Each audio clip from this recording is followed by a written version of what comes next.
directrices tomadas en los organismos ministeriales, ha sido representante de España en la OCDE, y él dice en un texto que está seleccionado ahí que en realidad no se puede hacer de esto un dogma de fe porque no tenemos experiencia suficiente, y entonces él dice, pues si esto lo dices, ¿por qué lo haces, no?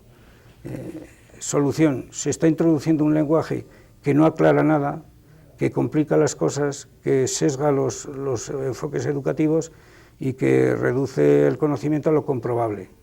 Pero vivimos en un mundo donde ha pasado ya Popper, ha pasado mucha ciencia y mucho pensamiento para saber que lo evidente hay que descubrirlo a base del pensamiento, no se te da directamente a la percepción, ¿no? Y que es el pensamiento el que impone el orden en la realidad, y no la realidad la que impone el realismo intelectual, el que impone el pensamiento, ¿no? Es decir, yo creo que es un movimiento que tiene la audiencia que tiene por quien lo defiende y porque condiciona los recursos económicos, pero que intelectualmente no es defendible como un dogma, y que estamos pensando en hacer un libro donde le hemos puesto un índice que dice ¿por qué esto no lo hace Harvard, ¿no? Me contaba un profesor hace poco en España que ha recibido una alumna que venía de becaria de Harvard y dijo, si allí no hacen nada de esto, ¿y qué hacen allí? Pues lo que hemos hecho toda la vida, enseñar lo mejor que se puede, procurar que aprendan lo más actual y más consciente y más críticamente, y después, si salen bien formados, ya aplicarán el conocimiento. Porque, como insinuaba hace un rato, la aplicabilidad requiere entender a qué se va a aplicar. Y en Europa, en la Unión Europea, hay una estimación que dice que un ciudadano europeo, en las actuales circunstancias y en la primera tercio del siglo XXI en el cual hemos entrado, cambiará de 10 a 12 veces de profesión. Menos si es maestro, que estará toda su vida, si es funcionario público. Pero los demás cambiarán. Entonces, ¿para qué formo yo? Para un ciudadano, que esta es otra carencia del planteamiento, ahí no se habla de personas, ahí se habla de productores, no se habla de ciudadanía, se habla de eficiencia ante el mercado. Y la Unión Europea esto lo había tomado con cierta distancia, pero a medida que han venido los acuerdos a fundamentarse, se han volcado hacia el nivel del testing norteamericano, y diciendo que hay que comprobar la eficacia en función del logro de una economía compatible competitiva con Estados Unidos. Entonces el lenguaje, lo que ocurre es que cuando el público se echa encima lo ocultan, pero detrás están las grandes corporaciones empresariales que no quieren invertir ni en medicina, ni en seguridad social, ni en seguro de paro, ni en educación, sino que lo que quieren es tener el grupo de profesionales que hagan funcionar la economía.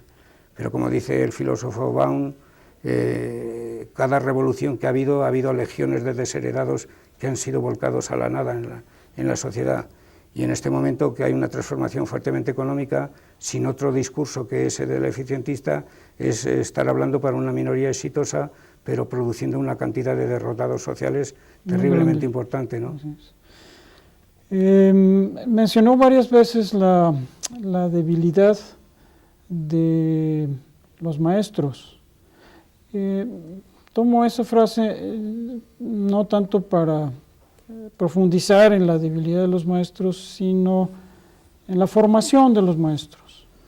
¿Cómo está la escuela formadora de los maestros que está, dijéramos, produciendo, si permite la palabra, estos maestros que también tienen estas debilidades? A lo mejor la debilidad no es por la formación, pero de cualquier manera, lo pregunto también porque en México está siendo un punto crítico, un punto crucial de cualquier mejora educativa, la formación de los maestros. En este momento Mi problema para España es que no es un problema.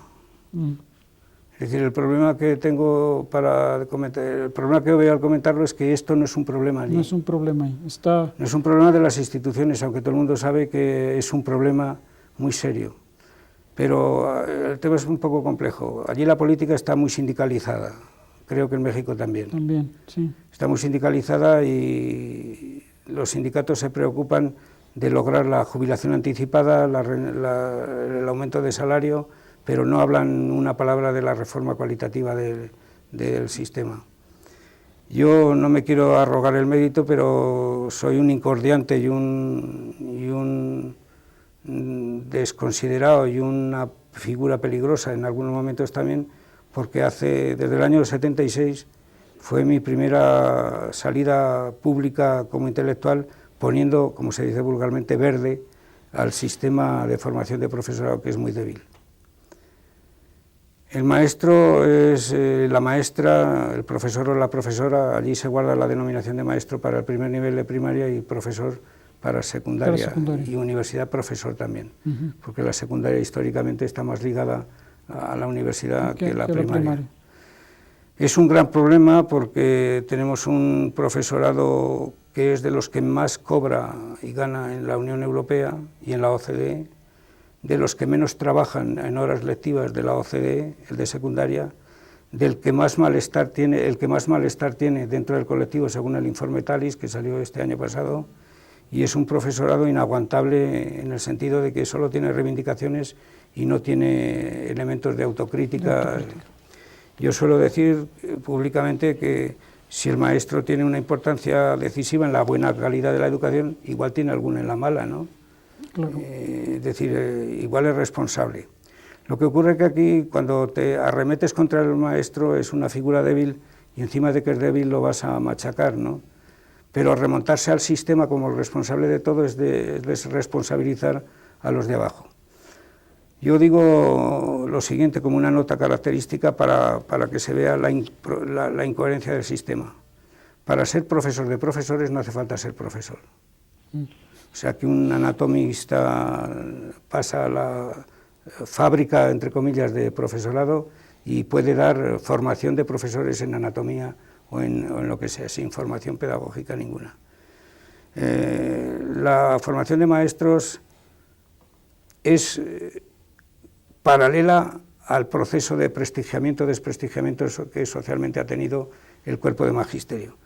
Yo cuando se quejan suelo decir que nos consideremos afortunados porque la figura del profesor de secundaria deriva de los profesores universitarios medievales y de los profesores de la primera universidad, mientras que la figura del maestro procede de los esclavos latinos, y no sé los aztecas y los incas cómo tenían este sistema, pero el maestro es una figura emancipada desde las bases sociales más limitadas, más empobrecidas, más modestas, menos formadas, porque era un cuidador, digamos, de la infancia que corría peligro pervertirse y había que institucionalizarla.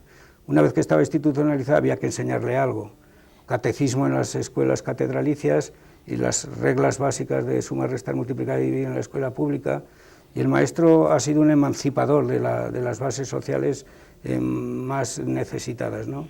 Entonces, desde ese punto de vista ha realizado una gran labor histórica, ¿no?, de apoyo, y los maestros forman parte de los movimientos, han formado parte y protagonismo, han tenido protagonismo en los movimientos de revolución pedagógica en los distintos lugares y sitios, ¿no? Pero hoy está siendo desbordado y ha sido desbordado. Hoy el profesor no es el único que tiene depositado el saber para transmitir. El maestro que actuaba en una escuelita rural, en una casita pequeña con 2 aulas de alumnos variados, era el maestro que sabía más que nadie. En todo caso, el sacerdote y el médico del pueblo o el farmacéutico sabían algo más que él. Pero hoy en España yo calculo que hay un 30% de padres, de hijos que van a la escuela, que tienen más formación que el maestro que les da a sus hijos las clases. Es decir, ha habido una bajada en el estatus y es un problema que fomenta la invalidez mental, política, social de intervenir en el medio, y ante movimientos como este las competencias no reacciona porque no sabe lo que reaccionar. Y cuando le explicas dice, esto yo lo entendía pero no sabía expresarlo. Entonces el profesorado de primaria es muy débil desde el punto de vista de su capacidad de intervenir en la política educativa. Es un profesorado que trabaja en régimen de individualismo profesional sin conexión con los demás. Es un poco dado al lamento más que a la acción. y a la protesta más que a la reivindicación profesional. Como yo digo, los profesores pasan mucho tiempo en el cuarto de banderas. Esto referido a lo militar significa el lugar donde los militares desprotican y preparan golpes de Estado en lugar de defenderse ante el enemigo, si es que lo hay, ¿no? Y España adolece de lo que adolece todo el mundo, pero tal vez con unas características muy graves para mí, y es que han pasado 30 años sin modificar la formación de profesores, básicamente, que se ha mantenido en 3 cursos de formación universitaria para los de primaria y en 5 cursos de formación científica, pero sin formación pedagógica para la enseñanza secundaria. Ahora, con la reforma que viene a colación, con el cambio de Bolonia, se ha subido un año la formación del profesorado de primaria, de 3 a 4 años, lo cual es una ganancia, y el profesorado de secundaria tiene que hacer un máster después de haber cursado el grado en las asignaturas científicas, pero esto está costando mucho y no se va a hacer bien, no se está haciendo bien. Va a poder suponer un cambio, pero no creo que vaya a suponer una transformación porque está pésimamente organizado. Ha habido un problema y es que el gobierno se ha inhibido de intervenir, a pesar de que legalmente tiene adjudicada la función de controlar la formación de funcionarios. La enseñanza privada es otra cosa, también la regula curricularmente, pero ha tenido la función de ordenar más ese territorio que el campo de la física o que el campo de la geografía, ¿no? Y entonces cada universidad ha hecho lo que ha querido y en lugar de llegar a la convergencia europea estamos en la divergencia española. Es decir, convergemos con Europa, dicen teóricamente que no es verdad, y divergemos del vecino que está a 30 kilómetros. Los planes de estudio se han hecho corporativamente, sin pensar en a dónde vamos, sino en cuánto defiendo de mi parcela. Las universidades que funcionan por el voto de sus respectivos profesores, los rectores no son capaces de meterse en contra de la universidad, y el gobierno tampoco hace nada, y cada universidad es autónoma y hace lo que quiera, y cuando se ejerce la autonomía sin responsabilidad suele salir el desastre. Yo, que he formado parte, porque he dimitido, de la Agencia de Evaluación Nacional para evaluar los planes de estudio, pues he visto que no se puede hacer nada porque la arbitrariedad es tal. Arbitrariedad en los nombres, porque después en los contenidos son los mismos. No puedes inventar lo que se dice en unas obras, es una obra para el mismo y para el otro, pero está la lucha de cuántas asignaturas tengo yo, cuántas quieres tú, porque la universidad tenemos tan poco poder que hacemos de cualquier disquisición una cuestión de poder, ¿no? Y es un movimiento, es un tema que a mí me produce mucha lástima porque veo que es una ocasión perdida, y porque hay un fallo que se viene arrastrando sin tomar en cuenta lo siguiente. Lo decía Philip Kunz desde el año 75, que publicó el libro La crisis mundial de la educación, que se tradujo en España en la editorial Península, que decía: mientras no se dedique a la enseñanza a los mejores productos de la producción científica, no lograremos una buena reproducción pedagógica. Y el profesorado de primaria no ha sido el intelectual de primera línea, ni el científico de primera línea, ni en la Universidad Española estuvieron relegados hasta hace muy poco. Ahora ya están equiparados en categoría formal, pero no están, es decir, están instituidos igual que las facultades, igual que cualquier otro grupo, pero después internamente, por ejemplo, en los rankings de producción científica, las áreas de conocimiento de la formación de profesores no llegan a la altura porque no tienen tradición. Hasta hace poco no eran doctores, ahora van siendo. Yo participé en el año 86 en la propuesta de un nuevo modelo de formación